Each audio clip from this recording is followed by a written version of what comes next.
나를 사랑하는 사람들의 특징이라는 영상에 너무 남 얘기 같아 마음 아프신 적 있으신가요? 나를 사랑하는 방법이라고 검색했을 땐 이미 많은 일이 있었던 겁니다. 나를 사랑하고 싶은 사람들이 대표적으로 겪는 어려움들이 있습니다. 바로 좋지 않은 관계에 빠지고 잘 벗어나지 못하는 것인데요. 또한 운 좋게 괜찮은 관계를 맺어도 일을 꾸면서 외톨이가 되고 말죠. 실은 이 모든 일들이 나를 진정 사랑하기 위해 하늘이 내려준 미션이라면요. 늘 우울하고 불안한 내가 너무 미운 이유가 실은 내가 너무 나를 사랑하길 원하기 때문이라면요. 여기까지 들었다면 영상을 꼭 끝까지 봐주세요. 반드시 나의 사랑을 되찾고 문제를 제대로 해결하며 내가 당연히 누렸어야 했던 원래 자리로 가게 될 거니까요. 예를 들어볼게요. K에게 애인이 생겼습니다. 처음에는 그 사람이 더 잘해주고 분명히 서로 강하게 끌렸습니다. 그런데 시간이 지날수록 K가 더욱 좋아하는 관계로 바뀝니다. 도대체 뭐가 문제일까요? K가 상대를 잘못 만난 것일까요? 아니면 무슨 잘못을 한 것일까요? K는 매번 연애마다 이런 일이 반복되니 힘들고 나 자신이 하찮게 느껴집니다. 유튜브 영상마다 온통 나를 있는 그대로 사랑하고 관계에 선을 그으며 벗어나라 합니다. 말로는 알겠는데 또다시 집착하는 마음이 생깁니다. 대체 어떻게 하면 좋을까요? L은 반복적으로 이용되는 상황에 지쳤습니다. 어플로 만난 이성이 나한테 잘해주는 것처럼 하더니 또 원하는 것만 취하고 태도가 바뀐 것입니다. L은 나도 즐긴다고 쿨하게 생각하며 만났는데 막상 상황이 되니 상대방이 나한테 잘해주었으면 좋겠다는 생각이 듭니다. 자기도 모르게 연락을 기다리며 카톡창을 수시로 확인하는 모습에 스스로 지칩니다. 다시는 반복하지 않겠다고 다짐하며 내가 진짜 원하는 것이 무엇인지 생각해봅니다. 진실되게 사랑하고 배려하는 사람을 만나고 싶습니다. 그런데 뭐부터 해야 할지 모르겠습니다. P는 남과 나를 자꾸 비교하게 됩니다. 상대방보다 잘하지 못할 때 스스로에게 엄격해집니다. 가진 노력을 다해서 가까운 사람과 최소한 비슷한 위치에 도달하려고 노력합니다. 덕분에 적당한 대학 나와 돈 모으고 나름대로 사회적으로 인정받는 위치에 도달했습니다. 내가 원하는 사람을 만났고 가정을 꾸리기도 했습니다. 그런데 부족한 것 없는 삶에 늘 배우자 그리고 아이와 충돌이 있습니다. 내 뜻대로 되지 않으면 불같은 화가 납니다. 결국 육아, 집안일, 일까지 모두 도맡게 되었고 몸이 10개여도 모자란 상황이 되어버렸습니다. 어느 날 힘들어 받은 정기 검진 결과 예상치 못한 질병을 발견하게 되었습니다. 그제서야 P는 무엇이 문제일까 돌아보게 되었습니다. 흔하게 아닙니다. 나를 사랑하지 못하는 사람들이 겪는 대표적인 어려움을 사례를 통해 살펴보았는데요. 그렇다면 나를 사랑하는 사람은 어떤 상태일까요? 나를 사랑하는 사람은 어떤 상황이든 작은 것으로도 만족을 찾아냅니다. 스스로를 사랑하는 마음을 자존감이라는 단어를 통해 설명해 볼게요. 연구 결과 자존감이 높은 사람들은 같은 50%의 확률을 놓고 성공할 것 같다고 답합니다. 초등 자존감의 힘 저자 김선우는 첫 문장을 하나만 선택하면 됩니다. 바로 자존감입니다 라고 시작합니다. 자존감이 높은 사람은 자기 욕구 표현이 강합니다. 또한 자신과 타인을 속이려 하지 않습니다. 그리고 스스로의 결정에 책임지는 근원적인 힘을 가졌습니다. 자신이 무엇을 좋아하고 하고 싶은지 알고 현명하게 결정해 용기 있게 실행합니다. 이렇게 중요한 자존감은 아이러니하게도 내가 아닌 타인의 시선을 통해 형성됩니다. 타인이란 두 종류로 나뉘는데요. 평소 나를 바라보는 일반적인 사람들, 그리고 내가 아주 형편없어도 나를 중요하게 바라봐주는 사람입니다. 여기서 후자인 단 한 명이라도 나를 따뜻한 시선으로 바라봐주는 사람이 있으면 자존감이 자라나게 되는데요. 건강한 자기애가 형성되기 위하여 아기처럼 자기 중심성의 시간을 충분히 보내보는 것이 좋습니다. 그냥 허용과는 다르다는 걸 명심하세요. 남에게 피해주지 않는 선에서 자신이 원하는 걸 온전히 누려보아야 하고요. 이렇게 온전한 사랑을 경험한 사람은 신체적인 고통과 아픔이 회복되고 치유됩니다. 자신이 받아보았듯이 상대를 존재만으로 사랑하며 판단과 비교가 없습니다. 자신의 본성이 사랑인 것을 알며 일상의 기적을 경험합니다. 이러한 상태는 의식혁명의 데이비드 호킨스가 말하는 540의 에너지 수준이기 때문인데요. 보통 인간이 경험할 수 있는 영적 치유의 최상에 해당합니다. 건강한 자기애를 가진 사람은 궁극적인 인간으로서의 목표를 일찍이 달성하게 됩니다. 잘 행복하게 사는 것에 집착하지 않고 어떤 상태이건 그대로 수용합니다. 나의 좋고 나쁨을 따지지 않고 있는 그대로 받아들이듯이요. 애초에 자신을 잘 알기에 스스로 맞지 않는 환경이나 상황에 잘 빠지지 않아요. 혹은 그렇지 않더라도 자신의 욕구를 잘 캐치하며 용기 있게 자신의 원래 자리로 돌아옵니다. 순간순간을 깔깔웃고 엉엉 울기도 하며 충실하게 살고요. 그러므로 그냥 행복을 넘어 궁극적인 행복을 의미하는 지복에 도달합니다. 현재를 충실히 사는 현존이라는 단어의 영적 충만함을 경험하게 되는데요. 사람들이 흔히 착각하는 것이 있습니다. 건강한 자기애와 나르시시즘입니다. 것입니다. 나르시시즘을 가진 사람은 내가 어떤 모습의 능력 있는 사람이라고 확신하는 것입니다. 나가 아닌 남의 기준으로 살아가며 원인을 알 수 없는 허기에 시달리게 됩니다.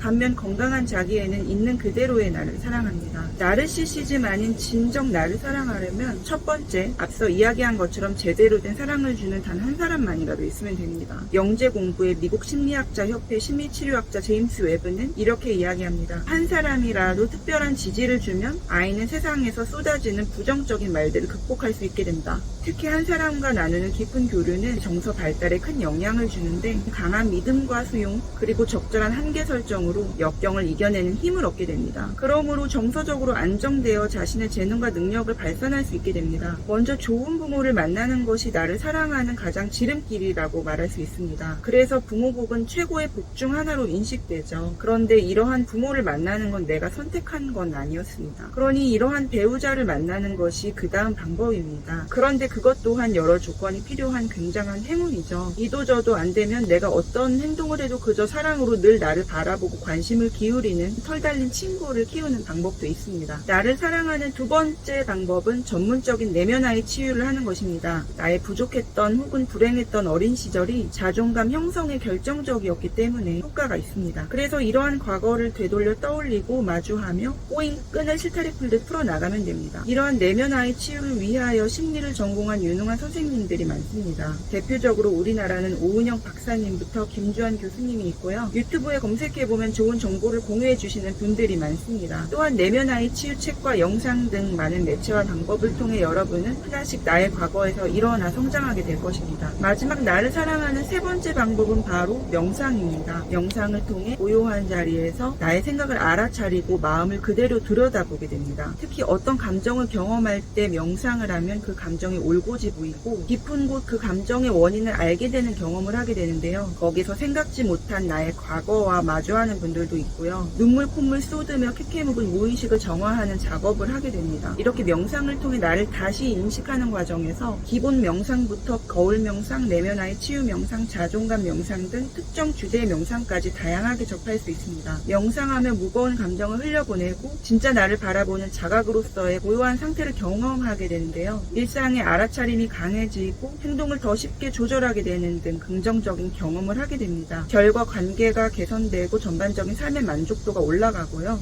나아가 진동수가 높아져 끌어당김이 쉽게 되고 또한 사랑을 받기 위해 누군가 필요한 것이 아닌 나 자신이 바로 사랑함이라는 온전함의 경험을 하게 됩니다. 그런데 이런 좋은 방법들에도 한계가 있습니다. 첫 번째, 나를 온전히 사랑할 사람과 함께하는 것은 사실 정말 그런 상대가 있어야 합니다. 부모는 선택할 수 없거니와 좋은 배우자를 찾는 것은 사실 사랑받지 못하고 자란 사람에게 하늘의 별 따기나 다름없고요. 그리고 그 대상이 사라진다면요. 설사 반려동물을 키운다고 하더라도 불안정한 사람에게 끝까지 책임져야 하는 자식이 하나 생긴 것이나 다름없기 때문에 그 반려동물을 생각해서라도 쉽게 추천하기는 어렵습니다. 두 번째, 전문가의 도움으로 내면 아이를 치유하는 것은 오랜 시간과 많은 비용이 듭니다. 유명하고 잘하는 사람일수록 예약하기 쉽지 않고요. 처음 내면 아이를 치유하는 과정에서 나의 가장 고통스러운 순간과 마주하게 되는데 그때 병이 나는 사람도 많습니다. 예를 들어 저도 처음 상담받을 때 위궤양으로 몇 주를 고생했거든요. 그 과정을 잘 견뎌내야 하는데 중도 포기하는 경우도 허다합니다. 그리고 막상 오랜 상담을 통해 내면 아이를 치유했다고 하더라도 가장 큰 두려움이 남는 경우가 있습니다. 예를 들어 매일같이 맞고 자랐던 어른이 있다고 할게요. 그때 과거를 모두 끄집어내어 내 잘못이 아니었고 상대방도 상황과 부족함이 있었고 지나간 일임을 알고 일상에 더 이상 영향받지 않을 정도로 치유했어요. 그런데 사실 가장 깊은 곳에 다시는 그런 일이 일어나지 않았으면 좋겠다는 생각까지 완전히 제거하기는 사실상 어렵습니다. 제가 겪은 일이기도 해서요. 저의 이야기는 좀 더 뒤에 나눌 테니 좋아요, 구독 누르고 채널 고정해 주시고요. 마지막으로 명상을 통해 나를 치유하고 성장할 수 있는 것이 사실입니다. 제가 수많은 방법을 지나 명상을 통해 더 깊은 곳의 무의식까지 치유하게 되었는데요. 명상을 가르치는 특정 사람들에게 더 심한 상처를 받게 될 수도 있습니다. 예를 들어 의식 수준으로 등급을 나누기도 하고요. 모두 그들 덕분이라며 충성을 요구하는 경우도 있고요. 신격화된 지도자에게 마음과 돈 그리고 몸까지 다 다치는 경우도 있거든요. 명상은 좋지만요.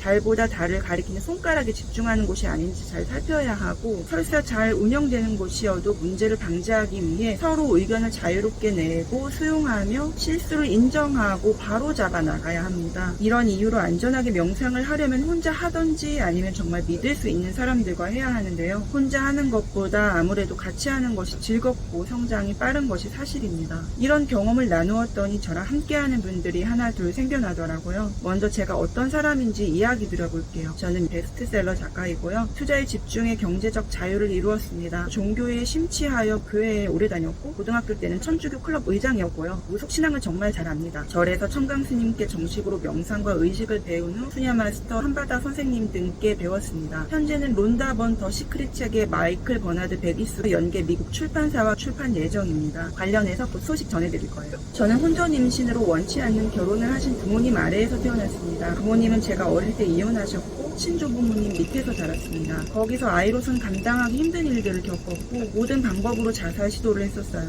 매일같이 달을 보며 행복해지기만을 빌었습니다. 만성 방광염과 잦은 가위 눌림, 우울증, 불안, 알코올 중독 등 제 삶은 오랫동안 엉망이었습니다. 사실 이 영상의 모든 내용은 제가 그래서 그동안 전부 해본 방법입니다. 일찍이 독립하여 혼자 살며 반려견을 키웠는데 처음 사랑이라는 게 이런 거구나 느꼈던 경험이 있습니다. 괜찮은 사람을 만난 적도 있지만 정말 별의별 사람에게 다 대어봤고요. 또한 상담을 받으며 제 내면 아이를 치유하기도 했었죠. 과거의 나를 만나 계속 대화하며 나를 그 과거에서 꺼내 겨우 정상적인 삶을 살게 되었어요. 그러다가 명상을 시작했고 의식을 공부하며 자기애가 회복되어 만성 방광염이 치유되었습니다. 공황장애 증상도 치유되는 듯 했는데요. 오히려 한계를 경험하며 충격을 받기도 했습니다. 이런 경험을 통해 진정한 나를 찾고 회복하려는 분들이 안전하게 믿고 참여할 수 있는 아무 명상 의식 클럽을 오픈했습니다. 2022년부터 테스트로 운영했는데 회원분들이 끌어당긴 마스터하고 나를 깨닫고 또한 빛의 일꾼으로 활동 시작하셨거든요.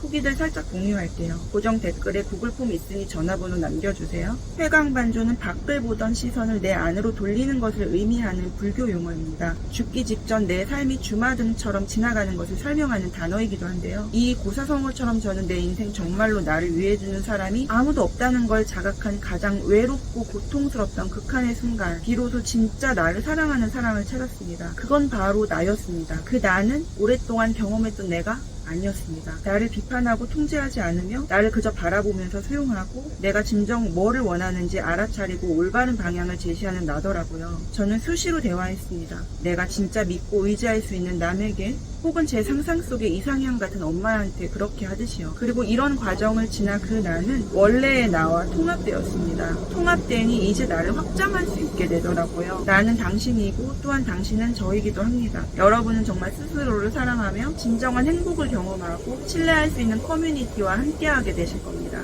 그리고 여러분과 비슷했던 사람들을 온전함으로 이끌어 주시겠죠. 세상의 변화가 기대됩니다. 이미 이루었음을 축하합니다. 감사합니다. 프라디언이었습니다.